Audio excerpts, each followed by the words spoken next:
नमस्कार. अष्टमुखी रुद्राक्ष म्हणजे एक सुरक्षा कवच, रोगमुक्तीसाठी प्रभावी उपाय. भगवान शिवाला प्रिय असणारे अनेक आभूषणांपैकी सर्वात प्रिय आभूषण म्हणजे रुद्राक्ष. मग साक्षात शिव जो सगळ्या देवांच्या समस्या सोडवतो, तो जर हे आभूषण घालत असेल तर हे आभूषण आपण घातलं तर कसं राहील हा विचार आपल्या मनामध्ये येतो. आणि तेव्हा कुठला रुद्राक्ष आपण घालावं हाही प्रश्न उपस्थित राहतो. तर आज आपण आठमुखी रुद्राक्ष हा आपल्यासाठी कसा प्रभावी आहे ते बघणार आहोत. अष्टमुखी रुद्राक्ष ह्याची देवता आहे विघ्नहर्ता गणेश.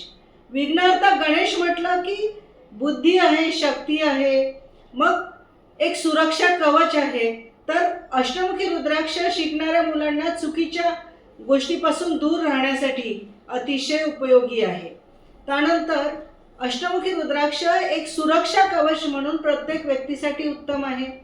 जर कुंडलीमध्ये आरोग्याच्या समस्या आपल्याला दिसत असतील तर त्या समस्या घालवण्यासाठी सुद्धा अगदी सुरुवातीपासून आपण अष्टमुखी रुद्राक्ष धारण केला तर आपल्याला त्या आजाराची तीव्रता कमी होईल किंवा येणार नाही.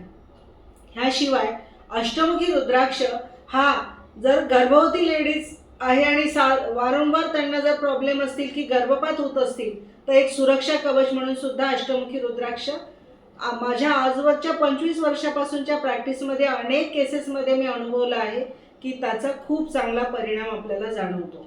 म्हणून रोगमुक्तीसाठी हा उपयोगी आहे, सुरक्षा कवच म्हणूनही उपयोगी आहे. पण जर आर्थिक व्यवहार आपल्या हातामध्ये असतील, व्यवसाय करणारे व्यक्तिमत्व असतील तर आजार आहे म्हणून त्यांनी अष्टमुखी रुद्राक्ष धारण केला तर ते योग्यच आहे. पण त्यासोबत लक्ष्मीकारक रुद्राक्ष धारण करणंही तेवढंच गरजेचं आहे. जसं हेल्थ इज वेल्थ आहे, परंतु वेल्थ शिवाय काही होणार नाही. आणि म्हणून आपल्याला जर अष्टमुखी घातला आहे आणि व्यवहार करतोय तर आर्थिक अडचणी निर्माण होऊ शकतात. आणि म्हणून त्यासाठी अष्टमुखी सोबत लक्ष्मीकारक रुद्राक्ष धारण करणेही गरजेचे आहे.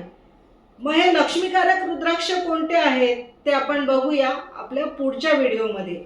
खूप खूप धन्यवाद.